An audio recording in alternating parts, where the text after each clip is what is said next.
Então, bom dia.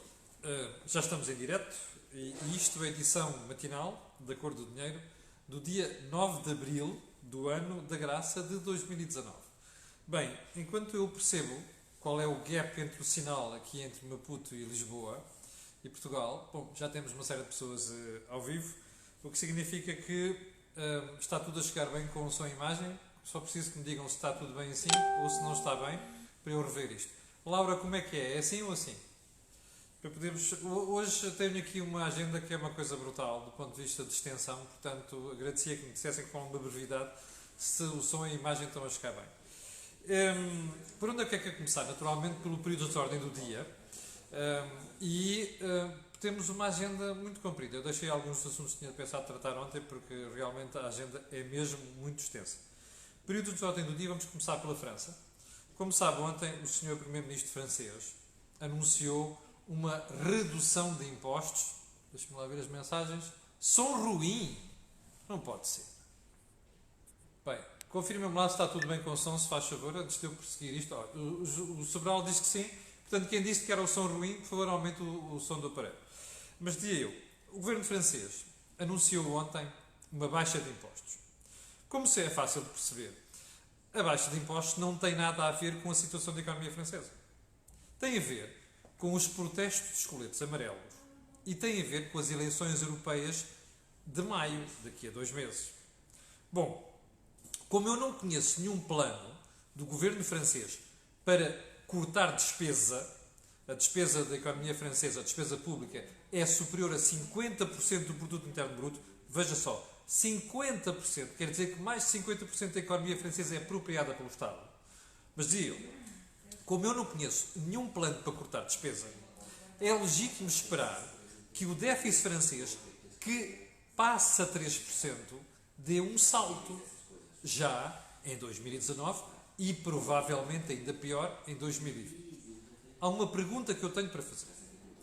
O comissário francês para estes assuntos, o Sr. Pierre Moscovici, que eu afetuosamente costumo tratar por Franciu, esteja atento, porque nós temos que perceber o que é que ele vai dizer nos próximos meses.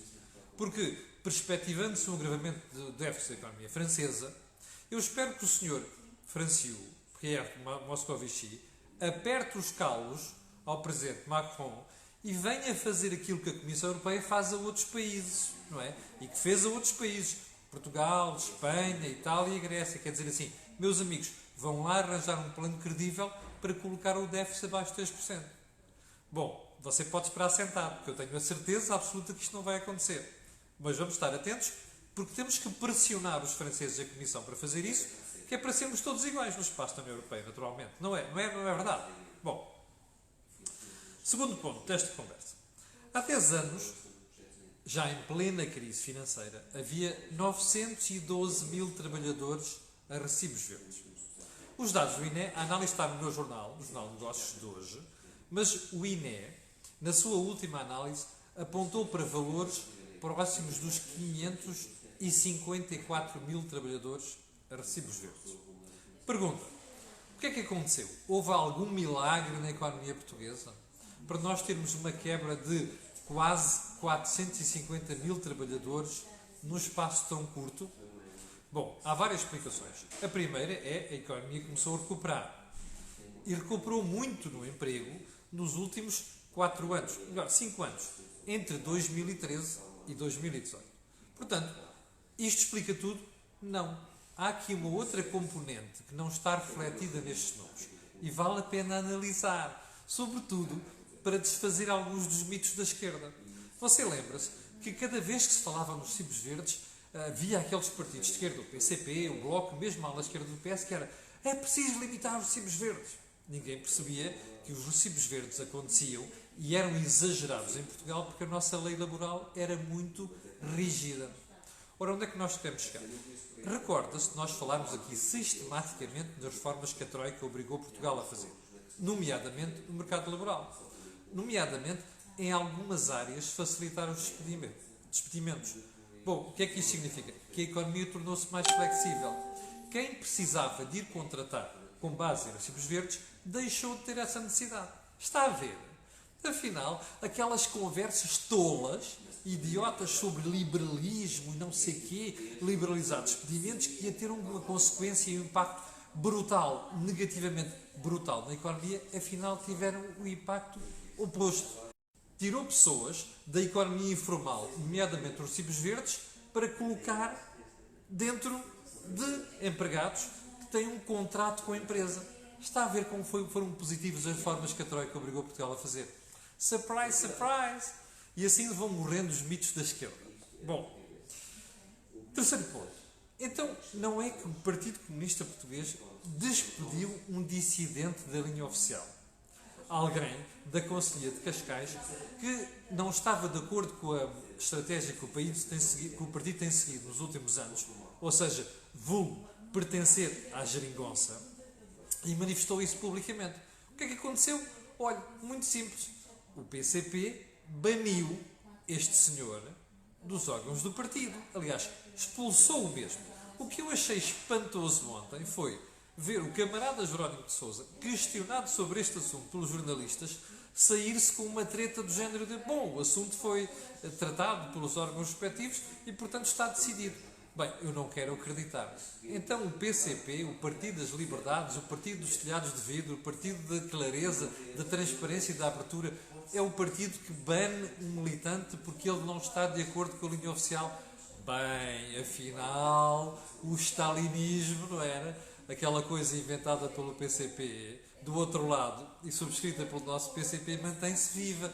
Olha, imagine se este sarilho fosse ou no PSD, ou no PS, ou noutro partido qualquer.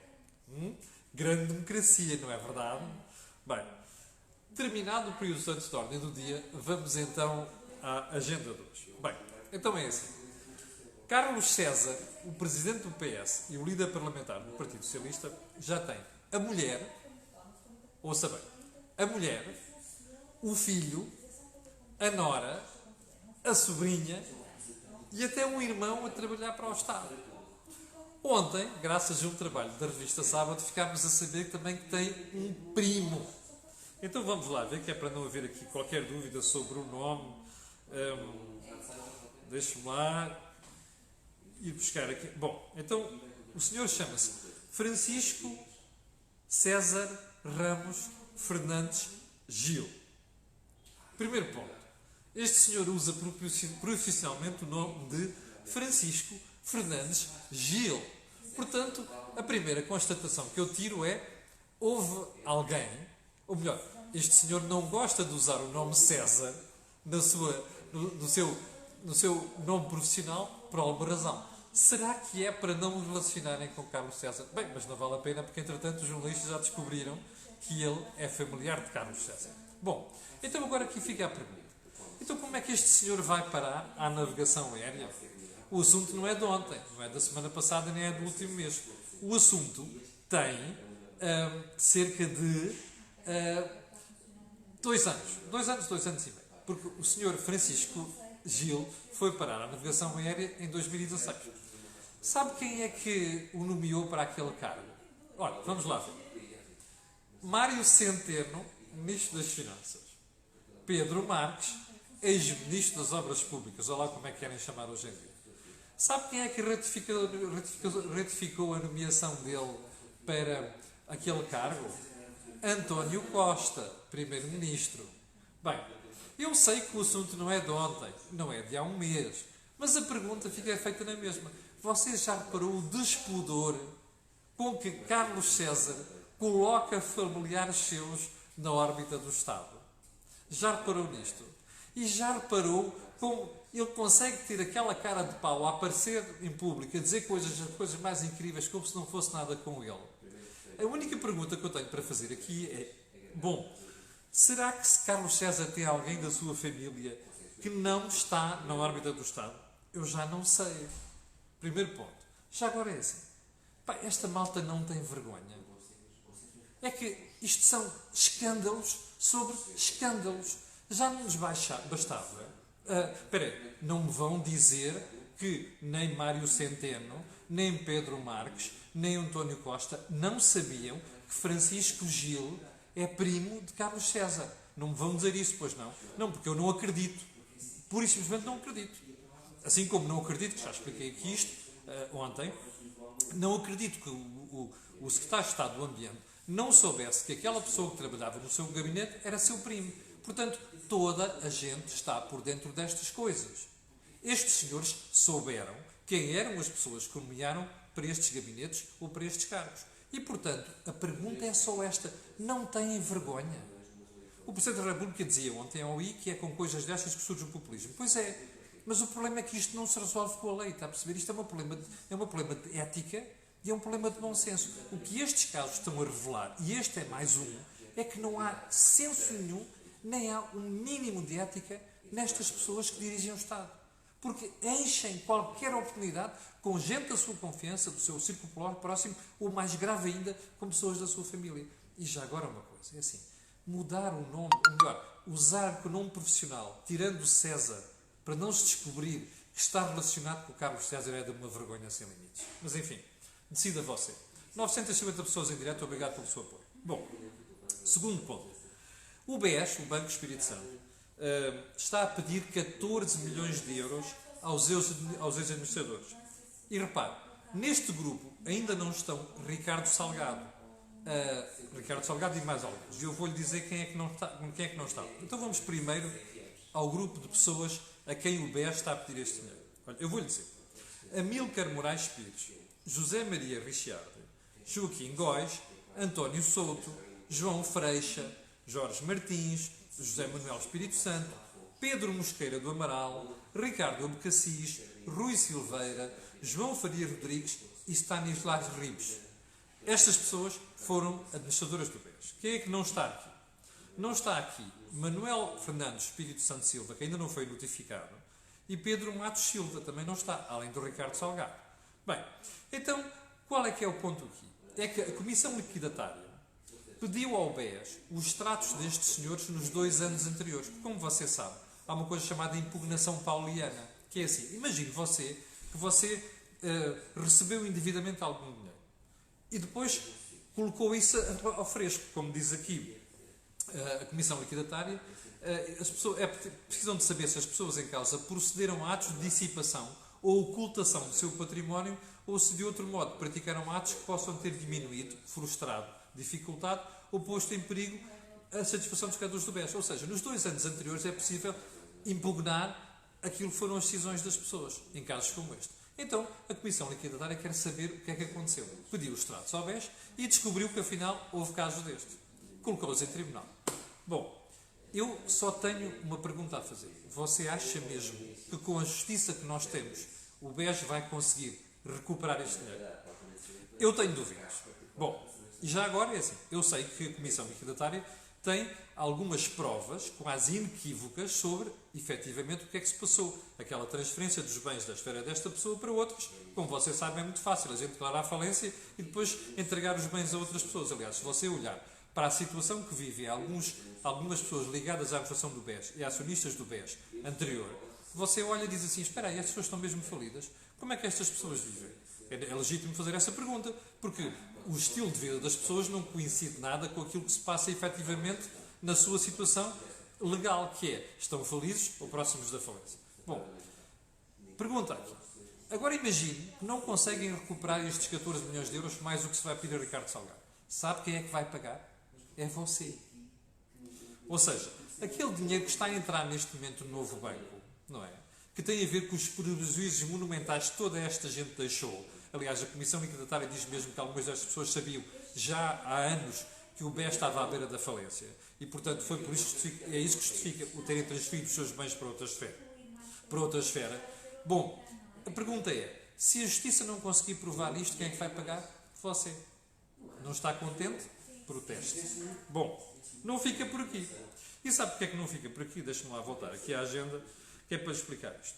Bem, por falar em dever aos bancos, aquele processo que falámos ontem, que o BCP, o novo banco e a Caixa Geral de Depósitos interpôs juntos de Obrard, é para recuperar. Está sentado? Está sentado? Bom, então, se não está sentado, sente-se. 980 milhões de euros. Bom, o que se sabe neste momento é que estes bancos vão ter dificuldade em recuperar estes empréstimos que fizeram a Obrard. Não se esqueça de uma coisa. Na semana passada, ouvimos Eduardo Passos Freire, que é da Comissão de Auditoria do BES, dizer que Joe Berardo era uma pessoa especial. A forma como se tratavam, que os bancos tratavam com ele, nomeadamente a Caixa de Depósitos, era uma pessoa especial. Portanto, fazia-se todos os fretes possíveis a Joe Berardo. Agora, a pergunta que eu tenho para fazer é esta. Se não se recuperarem os 980 milhões de euros que este senhor deve a estes bancos, quem é que vai pagar? Você. Olha, no caso da Caixa Geral de Depósitos já pagou, graças ao dinheiro que o Estado lá meteu. Mas a pergunta vai mais longe. Espera aí. Você dirá assim, então, mas como é que não se consegue pagar? O Joe Berardo tem aquela coleção fantástica que vale centenas de milhões de euros, que está no Museu Berardo. Então, porquê é que não é possível ir buscar aquela coleção, vendê-la e ressarcir os credores?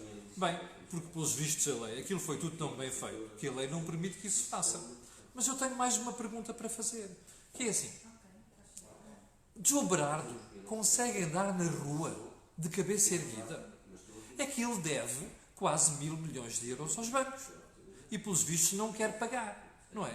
Portanto, fica a pergunta aqui. Se você vir Joe Berardo na rua, pergunte-lhe, olha meu amigo, você não tem vergonha de andar aqui na rua com essa tranquilidade, sabendo que deve 980 milhões de euros aos bancos? Já agora tenho mais uma sugestão para fazer.